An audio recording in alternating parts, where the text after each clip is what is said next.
to say things that just people don't believe me when meat eaters say, where do you get your protein? And, sometimes I have a better answer, I feel like, but sometimes I'll just say, well, there's protein in kale. And they don't believe us, I don't think, first of all. I mean, they just look at you like, oh, come on, somebody would have told me that, at some point that there's protein in kale.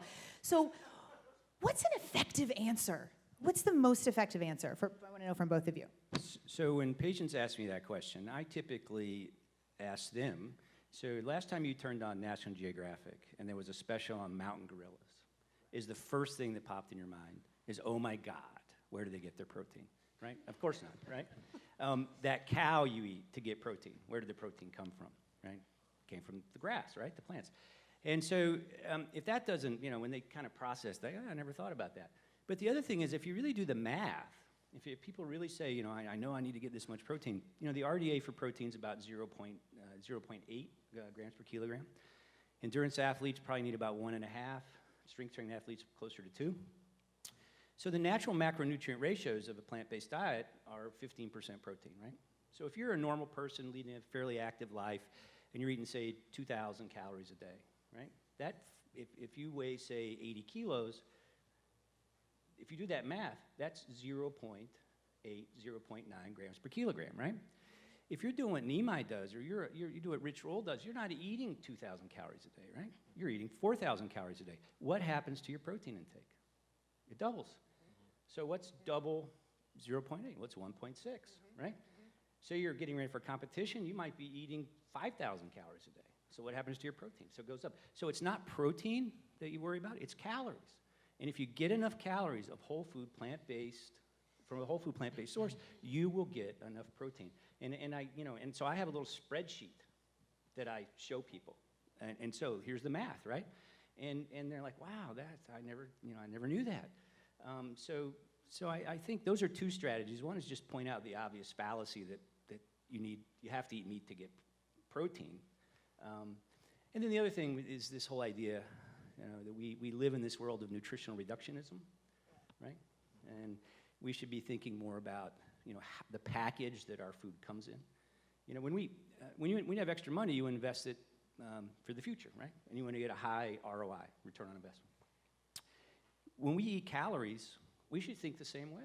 Every calorie you put in your mouth is an investment in your future health, right? And we should want to get the highest return on investment. So when we drink milk, for example, what's our nutritional return on investment? You get protein, maybe a little fat. If it's skim milk, not much fat, maybe some calcium. But what else? There's no fiber. There's no antioxidants to help you recover from your activity. Same thing with an egg or chicken. When we eat whole food plant-based, not only are we getting protein, but we're getting all these other, the antioxidants and phytonutrients. And as you know, the recovery aspects of a plant-based diet, I don't think we talk about that enough. And so that's another way I approach it, is just talking about nutritional ROI, right?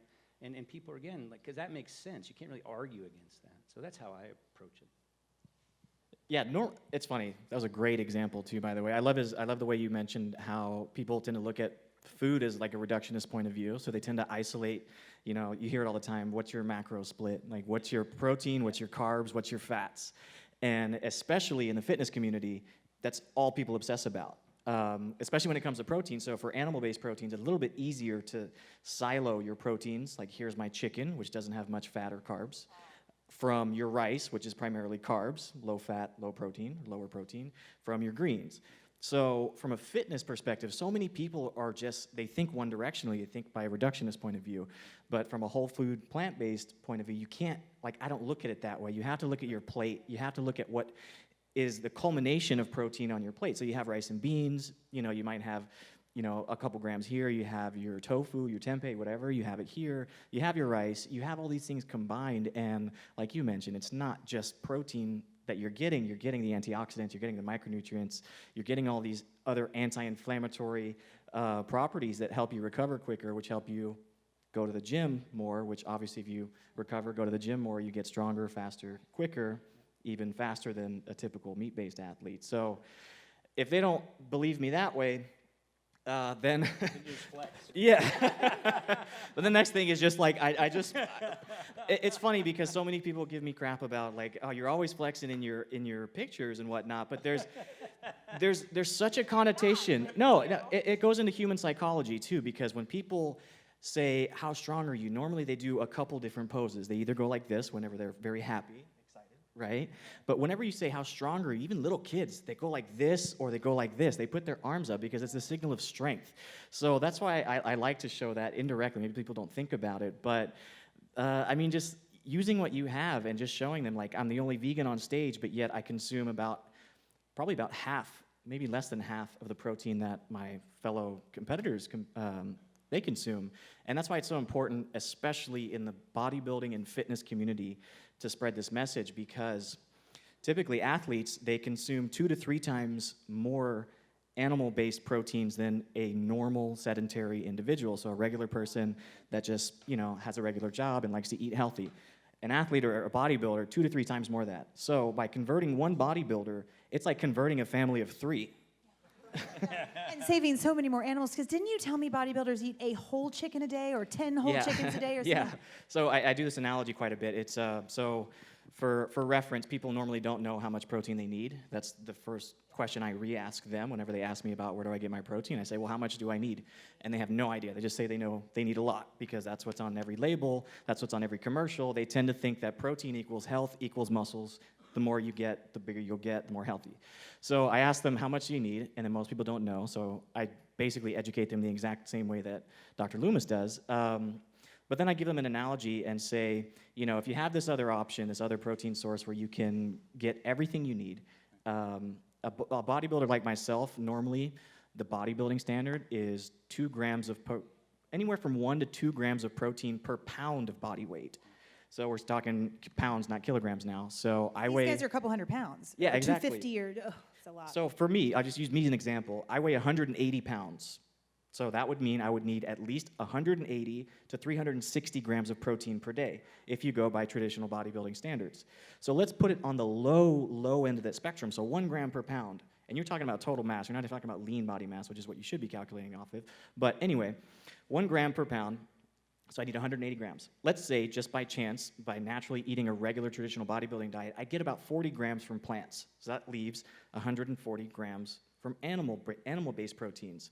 So I reversed, I like numbers, so I reversed calculated how many ounces of chicken, if we just use chicken for an example, it would be about 23 ounces, somewhere around there, I don't remember the exact number, to equal 140 grams of protein.